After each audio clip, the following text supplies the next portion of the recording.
Right? Imagine you spent years studying through literal bombs falling on your head. Your university's been flattened, your lecturers are dead, and you're basically doing coursework while dodging missiles. Only to be told, sorry mate, can't let you into Britain because you haven't done your fingerprints at the office that got blown up. If that sounds like the plot of a particularly dark comedy sketch, welcome to the absolute mental world of British immigration policy under Yvette Cooper.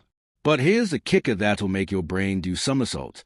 We're talking about 80 Palestinian students who somehow managed to secure fully funded UK university places while living through what can only be described as educational hell on earth. These aren't your average gap year students looking for a jolly. These are people who've literally studied through a war zone and still managed to get accepted to British universities. It's like completing your driving test while your car's on fire and then being told you can't have your license because the test center's been demolished. And the cherry on top of this bureaucratic nightmare sundae, over 70 MPs are basically screaming at Cooper to sort this mess out, while charities are running around like this is literally life and death. Meanwhile, Cooper's sitting there like she's deciding whether to approve a planning application for a garden shed rather than potentially saving 80 brilliant minds from becoming casualties of red tape. So what's actually happening here that's got everyone's knickers in such an almighty twist? Well, buckle up buttercups because this story has more layers than a diplomatic lasagna cooked by someone having a nervous breakdown. These 80 Palestinian students have done the impossible.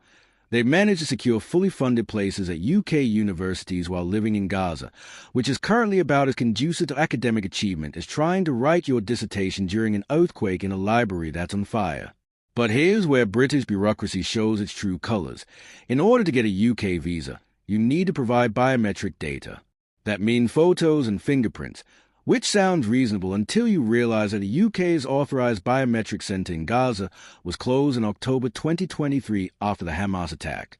It's like requiring someone to use a specific post office to send the application, then bombing the post office and still insisting they use that exact location. Rubio Qureshi from Positive Action in Housing is leading the charge here, and honestly, the woman's got more fire in her belly than a dragon with indigestion. She's pointing out that France, Ireland, Belgium, and Germany have already evacuated Palestinian students from Gaza, making Britain look like that one friend who shows up to help you move house after everyone else has already finished loading the van and eaten the pizza. The comparison she's making is absolutely devastating. When Ukrainian refugees needed help in 2022, Britain waived the biometric requirements faster than you could say administrative flexibility. But apparently, when it comes to Palestinian students, suddenly bureaucratic procedures are sacred and immutable, like some sort of governmental 10 commandments that definitely weren't written on tablets but might as well have been carved in stone. Think about the mental gymnastics required here. You've got students who've literally studied through bombardments, watched their universities get destroyed, seen their professors killed, and somehow still managed to maintain focus enough to get accepted to British universities. Gaza has one of the highest numbers of advanced PhDs per capita in the world, which means these aren't just desperate refugees. They're some of the most academically gifted people on the planet, currently trapped in what amounts to an open-air examination hole from hell. But here's where the political drama gets properly spicy. Chris Philp, the Shadow Home Secretary, has basically said absolutely not, biometric checks are essential for security. Which would be a reasonable position if the biometric center hadn't been reduced to rubble. It's like insisting someone use a specific ATM to get cash when the ATM is currently a pile of twisted metal and concrete dust. Qureshi is absolutely tearing into Philp for this, accusing him of wanting to sign a death sentence for 80 Palestinian students, while pointing out the glaring double standard.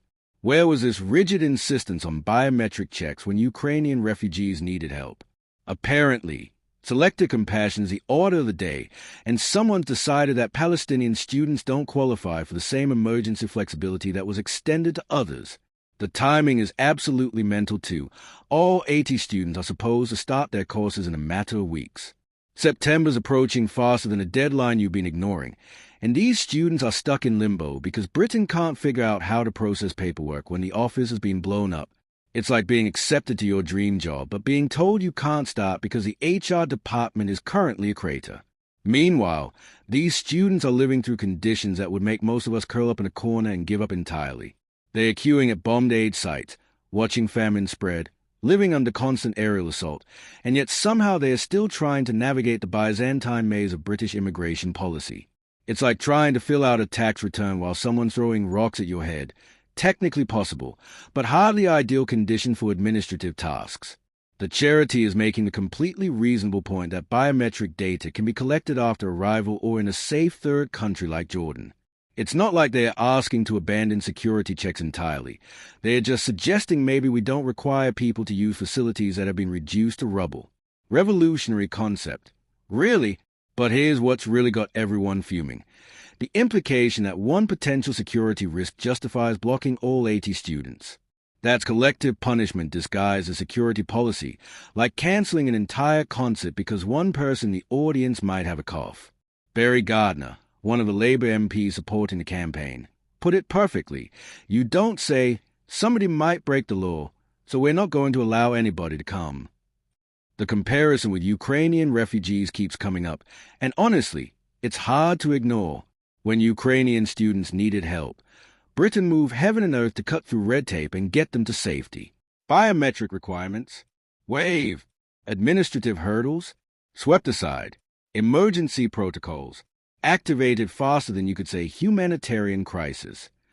But apparently, Palestinian students don't qualify for the same treatment. It's like having two people show up at your door in a thunderstorm. You immediately invite one in for tea and biscuits while telling the other they need to fill out a formal application for shelter, even though they are both equally soaked and the application office is currently underwater. The selective application of compassion is so glaring it's practically visible from space. What makes this even more infuriating is that Britain actually has the infrastructure to help. The Charities Room for Refugees program is ready to house these students immediately. Universities have already accepted them and arranged funding. Everything's in place except for one tiny detail, the political will to make it happen. These students represent the future of Palestine, which makes blocking their education not just cruel but strategically stupid. You're essentially saying we recognize that Palestine needs educated leaders to rebuild, but we're going to prevent that education from happening because of paperwork. It's like offering to help someone fix their car while simultaneously hiding their tools. The 70-plus MPs who signed the letter to Cooper aren't exactly fringe politicians having a tantrum. They represent a significant parliamentary voice saying this is mental. Sort it out. When that many elected representatives are basically screaming at you to show some common sense, maybe it's time to consider that your position might be slightly bonkers. Cooper's under massive pressure here because this isn't just about immigration policy. It's about Britain's reputation on the world stage.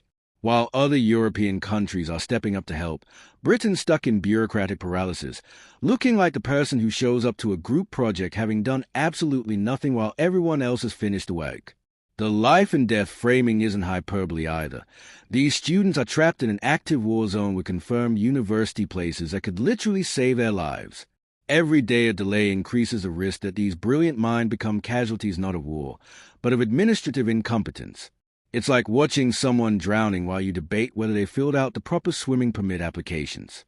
What's really mental is that solving this problem would actually benefit Britain. Gaza has some of the most highly educated people in the world, and we're essentially turning away future doctors, engineers, and researchers because we can't figure out how to take their fingerprints in a war zone. It's like rejecting potential Nobel Prize winners because they can't use the post office that got bombed. The pressure on Cooper to resign is building because this issue perfectly encapsulates everything people hate about modern politics: bureaucratic inflexibility, selective compassion, and the triumph of procedure over humanity. When your immigration policy requires people to use services that literally don't exist anymore, maybe it's time to update the policy rather than let people die waiting. So there you have it, 80 brilliant Palestinian students, trapped by British bureaucracy that's more rigid than a robot having an existential crisis, while Cooper sits in the middle of political firestorm wondering how helping war refugees became such a controversial position. Thanks for watching UK Pancakes, where British compassion meets administrative incompetence, and somehow we're all still trying to figure out who's running the show.